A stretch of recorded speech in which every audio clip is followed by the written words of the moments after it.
I don't know about you, but ప్రతిరోజు యుద్ధమే. ఒక పక్కన శరీర క్రియలు, ఒక పక్కన ఆత్మానుసారమైన జీవితం. ఈ యుద్ధము జరుగుతూనే ఉంటుంది. దేవా, నేను చేయొద్దు అనుకుంటున్నాను, నేను ఆ రీతిగా మాట్లాడొద్దు అనుకుంటున్నాను, దేవా నేను ఆ రీతి ప్రవర్తించొద్దు అనుకుంటున్నాను, కానీ మరలా ఏంటి ప్రభా యుద్ధము? శరీరంతో ఆత్మతో ఎవరికైనా అటువంటి యుద్ధం ఉందా అండి? I come to God's presence. ఎంత భక్తి, ఎంత ఆసక్తి, ఎంత ప్రేమ యేసయ్యండి. I always try to do my best. ప్రయత్నిస్తున్నాను, చేద్దాం అనుకుంటున్నాను, కానీ మరలా పడిపోతున్నాను. నిశ్చయించుకుంటాను ఈ రీతి ఉండొద్దని, కానీ మరలా అదే జీవితం, మరలా అదే ప్రవర్తన, మరలా అదే మాటలు, మరలా అదే పాపాలు. What is this Lord? ఏంటయ్యేది?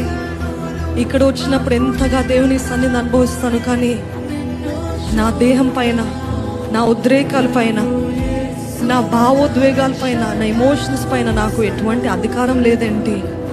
అవే నన్ను పరిపాలిస్తున్నాయి. నువ్వు కాదు, నీ ఆత్మ కాదు ప్రభా. నీ ఆత్మ నేను ఆర్పుతున్నాను, నీ ఆత్మ నేను అనగదొరుకుతున్నాను, నా క్రియలు బట్టి, నా ప్రవర్తన బట్టి. అన్నవారు ఉన్నట్లయితే అడగండి దేవుని సన్నిధిలో.